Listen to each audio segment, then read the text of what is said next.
Welcome to the podcast, Speaking to Influence, Communication Secrets of the C-Suite. I'm Dr. Laura Sokola, your host, founder of Vocal Impact Productions and author of Speaking to Influence, Mastering Your Leadership Voice. My guest today is Kari Schneider, founder of The Empowered.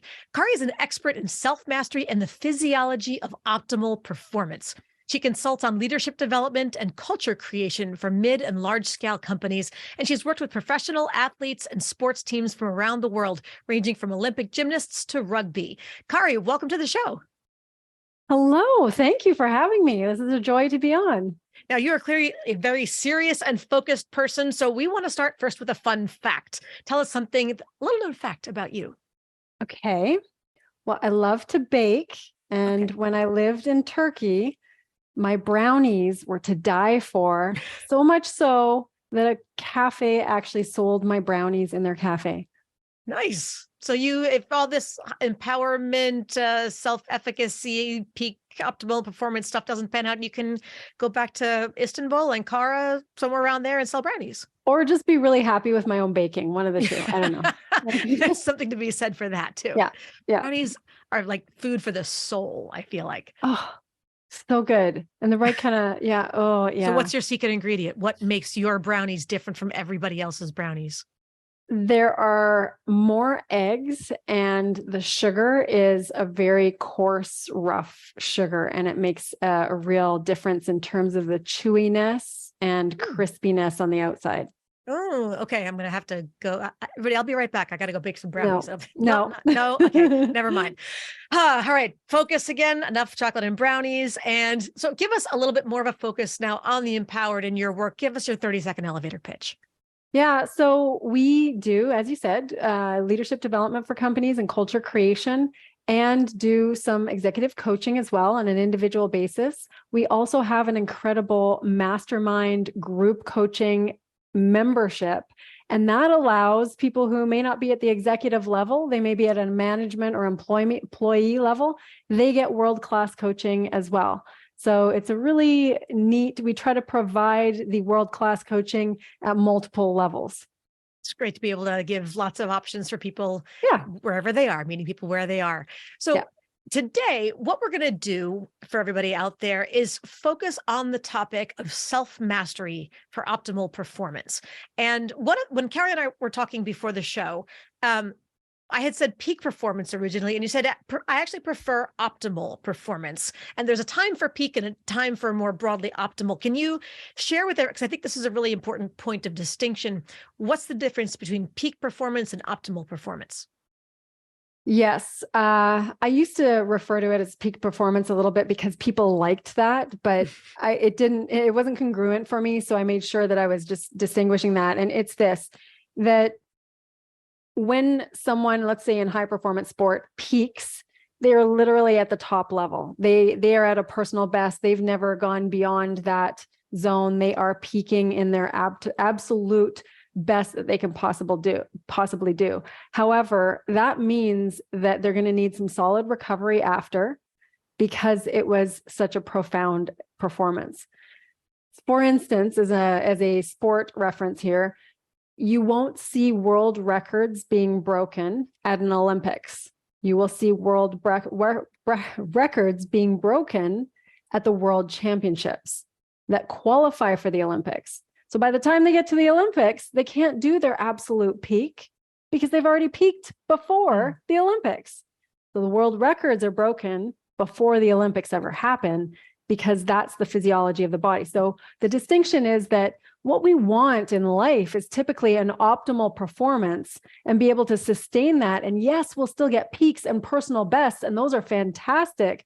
However, we're doing it in such a way that that new personal best becomes something that can be repeatable again, not just a one and done, not just I'm going to crash after that peak. We're looking for optimization in all areas and some level of sustainability over time. So the peaks, if you think about it, a mountain has only one peak. There's highs and lows in it, but whatever is the pinnacle is the peak. And yes, we'll all have those. So we're not saying not to, but over time, we're really looking for what is sustainable excellence of sorts. Absolutely. Absolutely. We're looking to be able to create bests that then can be replicated so that we continue to expand in our optimization. Yes. So then what we're going to do for you today, everyone, is Kari's going to share some tips on optimal performance with suggestions that we'll segue into later on about how to communicate those ideas to your team, to your company, to your people to improve the overall company culture and performance for the organization. Does that sound about right? Sounds amazing. We'll do it. Love it. Okay. So first, let us have it. Give us an idea of something that's going to make us go, oh my gosh, I never thought about that. But fabulous for peak self-mastery for optimal performance. Okay. So first of all, when we're talking about self-mastery, one of the reasons this is so critical in any sort of leadership role or within a company and for productivity and effectiveness and efficiency, the reason we speak to this is because if we can't master ourselves, not just mentally, not just emotionally, but also physically and physiologically, when we master ourselves, that is the foundation of leadership. So when we can do that really well, that's how we show up best for others. That's how we lead others best, because we're giving them our best example, at least our best for that day, because we've done the things to master ourselves. And an example that we spoke about earlier, I gave an example of a morning routine, for instance, because I've seen this over and over where the workload becomes so great, or the amount of tasks has just built up and you've become overrun by the amount of things to do, then it's easy to claw back that chunk of time that was, say, the morning routine. When I say morning routine, I mean those consistent ritualistic activities that serve you and yourself. So that could be an activity like exercise in the morning journaling, gratitude journaling. It could also be things like meditation first thing in the morning. So what's critical about that is that it's playing into your self-mastery, you're filling your own cup, you becoming your best. And the thing about a morning routine, and I hesitate to say a morning routine because most people have heard morning routine. And so they start to implement a morning routine. But the problem is that morning routine isn't ritualized enough to be a standard, to be a practice, to be something that's never skipped. Because oftentimes a leader will be overrun, go, I need that 30 minutes, I need that extra hour. And then they take the extra hour for more work. And they don't realize that the result is that they are more reactive throughout the day. This is what research shows. They're more reactive throughout the day and less proactive. Yet with the morning routine, they're more proactive and less reactive. And that's so powerful, because I'm going to throw myself right under the bus. I am grossly guilty of that. And I often mark in my calendar, there's this time for the planning time and time for this and time for that. And then either get behind on other things in the morning or just realize there's something big coming up that I know I'm going to need more time to prepare for, or I just don't feel like it. Frankly, sometimes I just feel lazy and I don't feel like doing the journal or the planning time or the whatever. It's like, I know more or less what I need to get done. I'll just wing it or figure it out, or it's on my calendar, all that. So do I really need this planning time? And I kick myself every time, but I'm really good at planning for it and then not following through on it for that plan. So if you can help talk me out of that one, I'm very grateful. It's interesting. It's interesting because we often as humans believe that the problem is that we didn't do the morning routine. And the problem really isn't that. The problem is somewhere along the thinking process. So somewhere you pointed to it. What you pointed to was that there was a thought along the way that said, and it sounds like an innocent thought and it sounds like a fact. And here's what the thought sounds like. It sounds like, I have more prep to do on this project. Now, we could argue that as a fact, and it's a thought. So in that moment, you're believing your own brain, and your brain is actually acting likely on fear versus acting on best performance, optimization. There's a different thought that's there. It's that, okay, what needs to happen for me to perform my best today? What needs to happen for me to maximize my creative capabilities? How do I serve my body and mind to create the outcomes I'm looking for today? And it's a different, the answers are very different than I need to prep, this project isn't ready. Because if that's where we're coming from, then we could literally prep all day long. If the project was due at 2 p.m. and that's the amount of time you had, then you could prep till 2 p.m. If the project was due at 6 p.m., we could prep that amount of time too. That's Parkinson's law, not to be confused with Parkinson's disease, but Parkinson's law is what says that a task will expand, or work will expand to fit the amount of time allocated. So, okay, not to be confused with the 80-20 rule, Parkinson's law. Yeah, absolutely. Absolutely. So it's for busy people, for achievers, for people who have a lot on the go, the time will be filled. Where the distinction comes in is, well, what am I going to choose it to be filled by? Because if I don't make the call, then guess what? It's going to be filled by whatever needs doing, by whatever other people demand. So we have to make the distinction of what that time is going to be filled with. And when it comes to a morning routine, because it kicks off the day, it's so critically important to our mindset, to our body energy, to how everything else plays out for the rest of the day. Yeah. Okay. So the question that we should be asking ourselves at the beginning of the day, then, in order to help us answer the right questions and have a more productive, optimal use of time for the rest of the day, is what?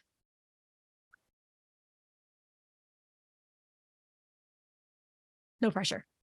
Yeah, no, not at all. What? No, I'm just formulating it into what will serve my body and mind best to kick off my day best, to kick off my performance best. And the language is so critical because it's what resonates for you. If you align with productivity, then it's going to become something like, how can I serve my mind and body right now to increase my productivity throughout the day for the rest of the day? So if connection resonates with you, it's how can I fill my cup for my thoughts and my physicality in order to connect best with others? Love it. So whatever resonates the most, then it's serving ourselves so that we can serve that thing that resonates with us. And the other thing, the facts that come down to a morning routine are that we think that if we take the break or take the time in the morning, we believe that that's going to cost us time. But the reality is it buys us time, because then we end up being more productive, more focused, and more efficient with when we are utilizing our time. I think it's the distinction between spending time and investing time. Oh, fantastic. Yes, exactly. So, all right, everybody, invest your morning time wisely so that you get better return on that investment in your productivity afterwards. Did I tie that up nice and neat? That's the synopsis I was looking for. Thank you. Love it. Okay, good. See, this is why it's all about co-work, about collaboration and teamwork on that. Terrific. So what's another one? Give us another tip for optimal performance and self-mastery. Okay, so this one is recovery, and it's not often what people think of. So I can give a couple of examples where some C-level leaders were using, I noticed this with a couple of clients, that C-level leaders were using running as their downtime, as their personal time. And for me, with a background in working with the best athletes in the world, that sounds like a fantastic option. And it is, until over time, I realized that a lot of these high achievers were doing the same types of things over and over, and they weren't actually getting the recovery that they needed. So what I mean by this is that we all have what's called an autonomic nervous system. And when we are working really hard, we're very focused, we're go, go, go, we're very productive, we're getting things done, we're in what's called a sympathetic nervous system. And there's the other side of that autonomic nervous system that is the parasympathetic. The sympathetic is this go, go, go, drive, drive, drive, be on, very focused. This parasympathetic is the rest, the digest, the relax, the kick back, the chillax. And what happens is that the A players, the high achievers, will not only go, go, go in work, but then they'll go, go, go at home. They might have to be driving kids and organizing things and prepping meals and doing all the go, go, go. And then they'll recover with some go, go, go, like a run, or they'll recover with some intense CrossFit or some intense workouts. Now, I am a huge fan of intensity in the gym. I love it.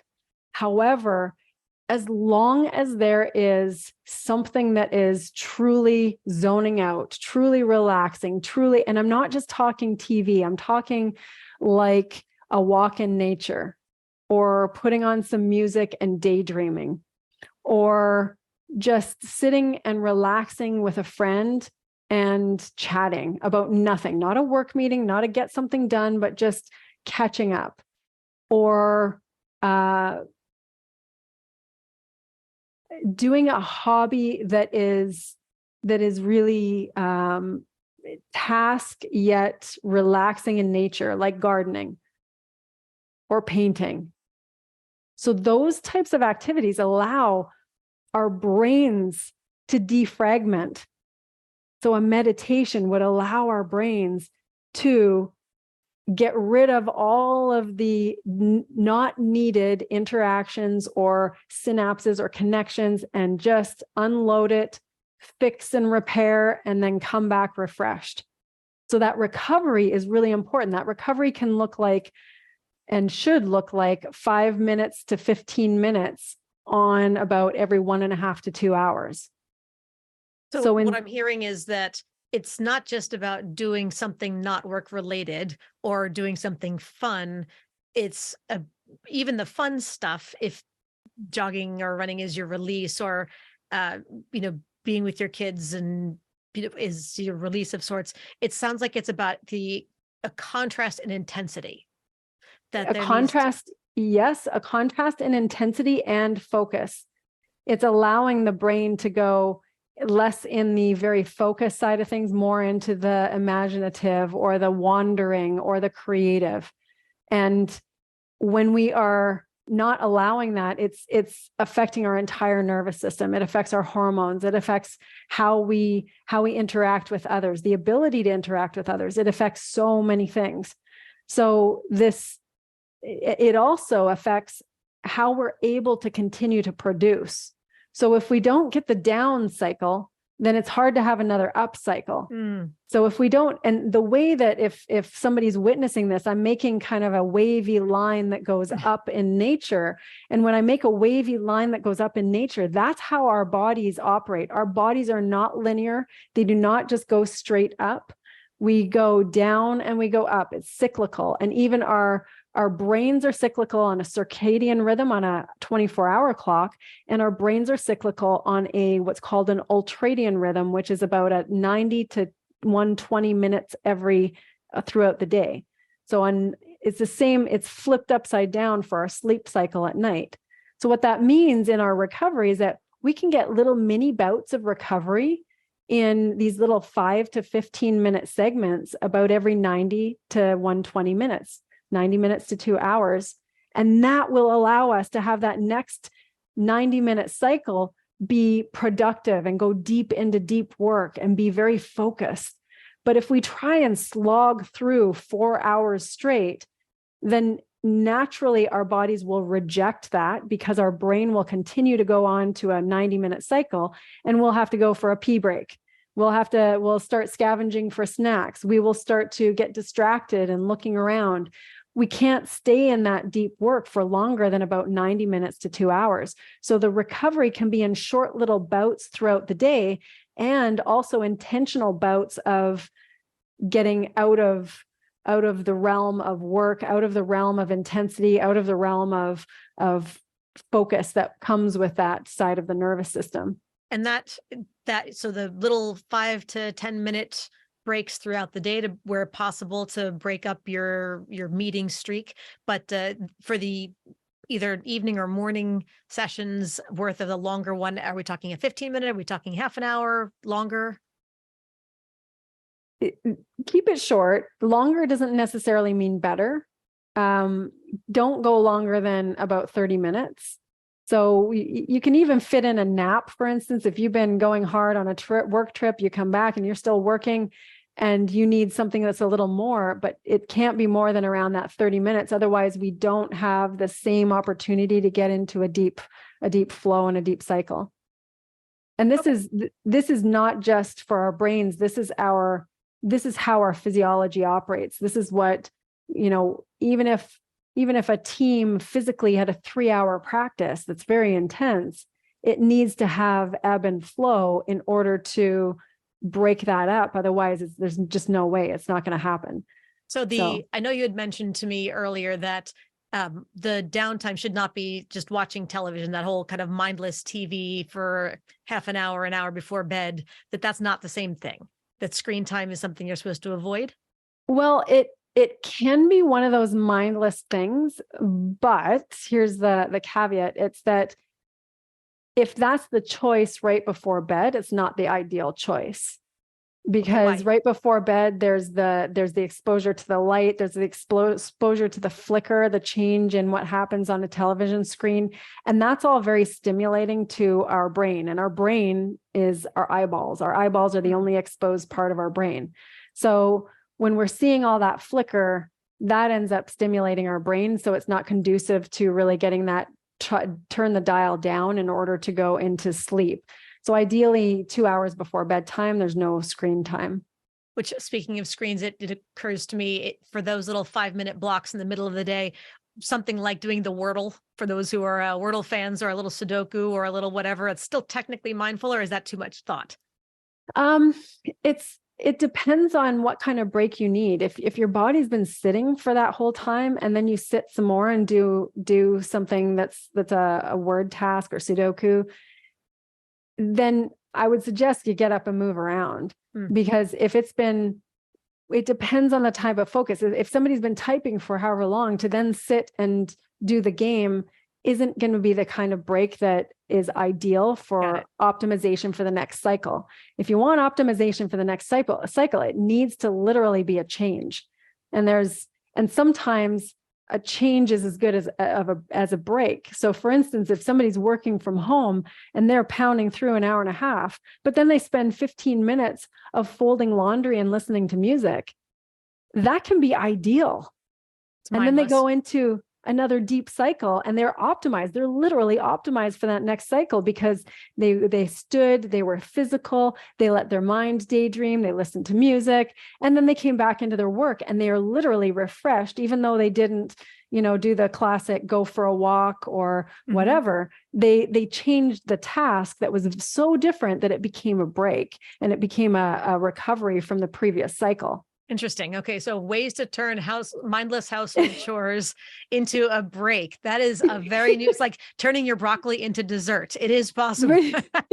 This is coming from a master in productivity and having had 5 kids. And so it's like, okay, how can we do all this and still get what we need and recover? Yes, but it is true that there are a lot of manual labor tasks, which just the opportunity to go, like pulling some weeds or folding dishes, drying dishes or washing dishes, or like everybody has their physical task that is cathartic to them, whether it's folding away laundry and putting it away, or whether I know people who a friend of mine likes washing dishes, hates drying them, but like something about feeling the suds and the hands is soothing. So that's something that she enjoys. I like to cook. I don't like the cleaning part, but I like, to me, chopping vegetables. That's easy, rote, mindless stuff. So there's a part that you pointed to, and I'm going to add something to it. You said cathartic. So ideally it's more than that. Ideally it's enjoyable. So if you can get into that enjoyable realm, then that's even better versus, and if it's cathartic and enjoyable and and that's the magic of going into a change that's as good as a recovery break. Love it. Okay. So we can still be productive in a way that is cathartic and enjoyable and gets us refreshed to go into the next cycle of deep work afterwards. All right. I think we have time for one more. So Kari, give us one more tip that we can use for optimal self-mastery and performance. Okay. This one is, I think, counterintuitive considering the audience and considering my background. And it's honoring the relationships. And there's such an important reason why I say this. Number one is what we were pointing to in the recovery, in that in the recovery, we're getting more of our serotonin and we're getting the relaxation, the down kind of hormones in that recovery. But with relationships, what I see achievers do, what I see the businesses, the leaders, the high performing executives do is neglect some of the people in their lives that they love the most, that are the most meaningful. These humans are literally why they work so hard. These humans are why they want the results that they want. And yet those same humans end up getting the least amount of their time and the lowest quality of their time. And so what I would propose here is, and even from a cultural standpoint in a company, is being open to reminders like, hey, reach out to your loved one for 5 minutes at lunchtime. So those little things that the temptation is always there to work more, especially for your audience. We are humans who are achievers. We want to produce more. We're excited by what we do. We want to help more people. And so there's this constant compelling drive to keep doing and doing and doing. However, it takes that 2-minute text or voice message or phone call to really keep the connections alive. And it does a massive service for our own physiology, which then plays into our leadership performance. So would it be fair to suggest that as one of your breaks, per tip number 2, for those little 5 and 10 minute downtimes during the day, to pick up the phone and call someone, a friend you've been meaning to check in with, and for the last 3 months haven't gotten around to it, this is a chance, or call your grandmother, somebody you've been meaning to touch base with, and just have say, look, I've only got 5 minutes, but you're on my mind and I was thinking about you and I just wanted to call and say hi. And then of course, honor those 5 to 10 minutes. Don't let 5 or 10 turn into 30 or 50, but at least you got it in there. Yeah. And you stack it with doing it while you're on a walk outside with nature, and you're banging on all cylinders. You are crushing it, because the feeling you get, because this is the thing, our thoughts will typically drive an emotion, but our emotions, our emotional state is what drives our action, our productivity, our output. And so those actions, if they're coming from a space of feeling rejuvenated, feeling connected, feeling excited, feeling inspired, that's where we produce our best. That's where we connect our best with our teammates. That's where we actually come up with the more innovative ideas. So these little things that seem counterintuitive, it seems like, okay, no, I'll get to my spouse, I'll get to my family once work is done. And guess what? Work is never done. Mm-hmm. And they are the ones who are going to be the ones to have your back no matter what. So through the journey, peppering in those little ways not only serve the relationships, but it serves who you are and how you show up and how you continue to perform. I can easily say that when I can think of an instance on a national team with a captain, and when there was a problem with the spouse's health, that's when the person can't perform on the team. That's when everyone's rallying to make sure that person is taken care of. So this is the thing, that we're humans and we're wired for human connection. And we typically are driven to do what we do because of those we love. Yes. So how do we instill some of these principles then in of course, reminding ourselves to do them, but then how do we start to help others in our team, in our group, in our organization to incorporate these healthier practices and support each other in the process to make it more of the culture rather than just, well, I do it for myself, but maybe nobody else does? Yeah. There are a number of ways. I mean, there are actually tools out there within workplaces where people can communicate with each other and get feedback. And now I'm blanking on the names of them, but there are literally tools to help support these types of things that are prompts to, have you reached out to that teammate? Have you whatever? But the bigger picture is that your team. And the people who end up inspiring others on the team. And they're usually your A players in a company. And if an A player is willing to suggest something, then that's going to be one of the things that very quickly can influence a group. The other way typically to influence that culture is to inspire. So if a group believes that something that's important to them is going to happen based on their activities, then they're more likely to do it. And it can be the little reminders, the little challenges, a workplace challenge, a workplace water challenge, a workplace share where everybody does on a high performance team. People do a 30-minute personal share at the beginning. They develop the rapport. They know what's going on personally. They don't dwell on it. They go on to the professional immediately at some sort of, say, all staff meeting, or not all staff, but like senior management meeting. They go directly into the professional, but now they have the seed of knowledge of the human. And then the other human teammate can actually be a teammate and show up for that other human and say, hey, I heard you and your wife celebrated your 25th anniversary. Congratulations. That takes something. What do you do to do that? Well, we make sure that we text each other twice a day, a funny joke. We've been doing memes lately for however long. And that's the seed that starts to plant the spread of let's do that with work too. A little meme that we can share with each other. And that creates a fun cultural environment. So right there, it's the littlest things that start to spread and start to grow into the type of cultural environment that the leader or the company might be really aligned with. And in this situation, I can easily say, and I've seen this way too often, where the culture is the last thing to be worked on, or the leader is afraid to implement certain things because they want so badly the new people in the company to enjoy or like them, so they don't want to force anything on anyone. However, if that culture isn't intentionally created, then ultimately it will create itself with or without the intention. And ideally, leaders are creating a culture that serves the individual human as well as the company. When there are happy, healthy humans, they are productive humans. They are caring humans. They are co-elevating humans who will have each other's back. And that point about being afraid to set the culture and being afraid to make changes or to try to implement programs, it's interesting who tends to hold back on things or go in the other direction and be too shiny object syndrome, excited about implementing every new idea that comes along.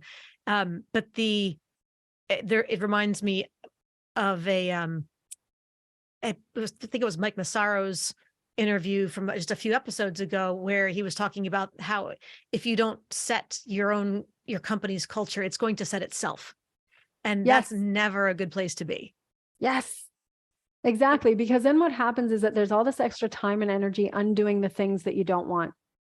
And I've seen that. I've seen a culture of drinking with a company that was, and it started innocently with the company leader bringing some of the key staff out for some drinks. But then that became the habit. And then literally that same company leader is trying to undo that precedent, undo that culture that had been created. He wanted to create camaraderie.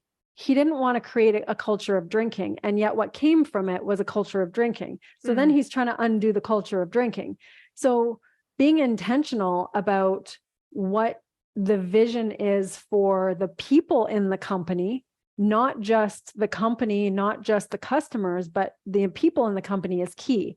I recently had a client who, running their company, there was such a focus on the clients, but the problem in the company was not enough staff and staff turnover. And if there's a culture of really valuing the people in the company, then it's an area that takes care of itself. It's an area that ends up being far more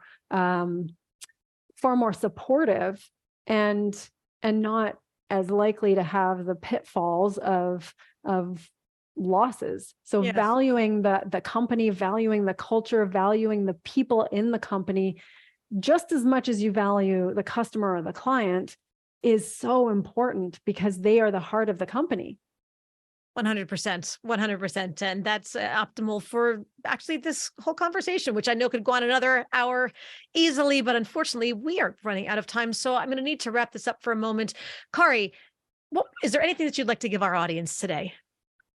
Well, we have this fantastic online course called Sleep Tonight for Achievers. And you can just imagine why I decided to create that course, because so many achievers are go, go, go, have a hard time really getting the amount and the right recovery with their sleep. So I have an online course, Sleep Tonight for Achievers, and we have a discount code for your audience, and it's SLEEP15 is the discount code. I'm sure you'll pop it in the show notes. And that can be found on our website. Theempowered.ca is our website. Just theempowered.ca is our website. And in the shop tab, you'll see the course, or we'll probably put it in the show notes. I imagine I'll pass you that link and the code. Beautiful. Thank you so much. So everybody get that code again. As she mentioned, we will, of course, put it in the show notes. So a 15% discount off of the online program to help you sleep better at night. I think there's a lot of people out there who could definitely use either better quality or greater quantity or both of sleep. So with that, Kari, thank you so much for joining us today. This has been a really great conversation, and I am committing here to honoring that time block in the morning for my morning routines moving forward. So thank you for that. Yes, I love that for you. And I love this. I love this topic for your listeners. I could go on and on about it, but most importantly, it's them and being able to really feel their best in order to give their best. Absolutely. So thank you again for joining us, and everybody else out there as well. Thank you for joining. Be sure to subscribe so that you never miss an episode if you haven't done so already. And don't forget to give us a 5-star rating on Apple Podcasts so we can help even more people increase their confidence, presence, and influence. Finally, of course, if you want to download my free guide for equipment recommendations for virtual influence, including my picks for microphones, lights, and more, go to speakingtoinfluence.com. I'm Dr. Laura Sokola, and you're listening to Speaking to Influence, Communication Secrets of the C-Suite. Hi, everyone. This is Dr. Laura Sokola, and I want to sincerely thank you for listening to the Speaking to Influence podcast. If you love listening to these episodes as much as I love bringing them to you, be sure to subscribe so you never miss an episode. And please go to iTunes right now to rate and review our podcast in order to help us expand our reach so even more people can master the 3 C's to command the room, connect with the audience, and close the deal. Thanks for listening to Speaking to Influence, Communication Secrets of the C-Suite, the show for leaders who want to speak with impact. The hosts, producers, owners, and media distributors of the show make no guarantees that the strategies and information discussed will result in profit or other success and may result in losses. The opinions and statements of the hosts and guests do not necessarily reflect the opinions of the owners, staff, managers, broadcasters, or sponsors of the show. No medical or psychological therapy or personal or professional wellness or relationship advice is offered in the show. You are advised to seek counsel on matters related to your health, family, relationships, job, or other business and legal matters from licensed advisors in those areas prior to making any changes in business or lifestyle. No information provided may be suitable in your situation. As always, take responsibility for the decisions and actions you take, including the reactions they may make in your work, family, health, and life.